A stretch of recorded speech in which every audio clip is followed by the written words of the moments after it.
স্বাগতম। কেমন আছেন সবাই? যারা বাংলা চলচ্চিত্রকে ভালোবাসেন তাদের কাছে বিনীত অনুরোধ, অবশ্যই চ্যানেলটাকে সাবস্ক্রাইব করবেন এবং যারা পেজ থেকে দেখছেন পেজটাকে ফলো দিয়ে দেবেন। শাকিব খান বাংলা চলচ্চিত্রের রাজপুত্র। তার হাত ধরেই বাংলা চলচ্চিত্রের সুদিন আসবে, এটা আমরা বিশ্বাস করি। কারণ তিনি একের পর এক অনেক চমকদার সিনেমা উপহার দিচ্ছেন এবং সিনেমাগুলো অনেক জনপ্রিয় হচ্ছে। রাজকুমার ছবিটি ঈদে ভালো ব্যবসা করেছে। এছাড়া তুফান ছবি সুপার ডুপার হিট একটি সিনেমা হয়েছে। তুফান ছবিতে ভারতের মিমি চক্রবর্তী এবং বাংলাদেশের নাবিলা একসঙ্গে অভিনয় করেছেন। আশা রাখি ছবিটি যারা দেখেছেন তারা তো আপনাদের মতামত দিতেই পারবেন। এছাড়াও শাকিব খানের হাতে যে দরদ ছবিটি আছে, এটা ঈদ ছাড়াই মুক্তি দেওয়ার পরিকল্পনা চলছে, কিন্তু দেশের সার্বিক পরিস্থিতিতে কি হবে সেটা বলা যাচ্ছে না। তো সময় বলে দেবে দরদ ছবিটি কবে মুক্তি পাবে। অনন্য মামুন পরিচালিত দরদ ছবিতে শাকিব খানের বিপরীতে সোনাম সোহান অভিনয় করেছে। এছাড়া দেশ এবং দেশের বাইরে একাধিক অভিনয় শিল্পী এখানে অভিনয় করেছেন।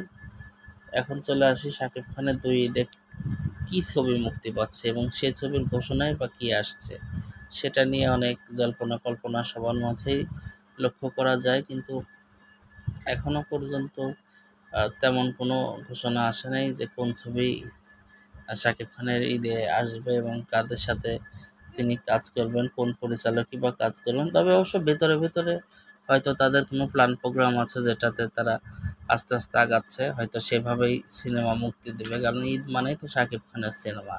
সিনেমা ছাড়া কিন্তু জমবে না। এই শাকিবের সিনেমা লাগবেই। কারণ হল মালিকরা প্রথম চয়েসেই রাখে শাকিব খানকে। শাকিব খান বাংলা চলচ্চিত্রের একটি প্রাণভোমরা। তার উপর গল্প নির্মাণ করা হয় এবং গল্পের প্লটগুলো তাকে বেস করে নির্মিত হয়। এছাড়াও শাকিব খানের হাতে আরও বেশ কিছু সিনেমা আছে যেগুলো নিয়ে তিনি বড় আশাবাদী আছেন। এছাড়াও অন্তরাত্মা ছবিটির শুটিং আছে। এছাড়াও আরও অন্যান্য অগ্নিপথ বা অন্যান্য সিনেমাগুলো শাকিব খানের হাতে আছে। এছাড়াও শাকিব খানের সাথে আরও বেশ কিছু বড় প্রযোজনা প্রতিষ্ঠান যেমন বঙ্গ সিনেমা নির্মাণ করবে। বঙ্গবিডি বাংলাদেশের বড় একটি ইউটিউব চ্যানেল আছে তাদের, এবং তারা বড় ওটিটি প্ল্যাটফর্মে কাজ করে থাকেন। এছাড়াও আরও অন্যান্য বড় কোম্পানিগুলো শাকিব খানের সাথে যোগাযোগ করছে, যারা শাকিব খানকে নিয়ে ভালো মানের সিনেমা নির্মাণ করছেন। আশা করি আস্তে আস্তে আপনাদের সবগুলোর খবরই জানাতে পারবো। তো ভিডিওটি কেমন ছিল জানিয়ে দেবেন এবং চ্যানেলটাকে সাবস্ক্রাইব করতে ভুলবেন না। ধন্যবাদ সবাইকে। স্বাগতম। কেমন আছেন সবাই? যারা বাংলা চলচ্চিত্রকে ভালোবাসেন তাদের কাছে বিনীত অনুরোধ, অবশ্যই চ্যানেলটাকে সাবস্ক্রাইব করবেন এবং যারা পেজ থেকে দেখছেন পেজটাকে ফলো দিয়ে দেবেন। শাকিব খান বাংলা চলচ্চিত্রের রাজপুত্র। তার হাত ধরেই বাংলা চলচ্চিত্রের সুদিন আসবে, এটা আমরা বিশ্বাস করি। কারণ তিনি একের পর এক অনেক চমকদার সিনেমা উপহার দিচ্ছেন এবং সিনেমাগুলো অনেক জনপ্রিয় হচ্ছে। রাজকুমার ছবিটি ঈদে ভালো ব্যবসা করেছে। এছাড়া তুফান ছবি সুপার ডুপার হিট একটি সিনেমা হয়েছে।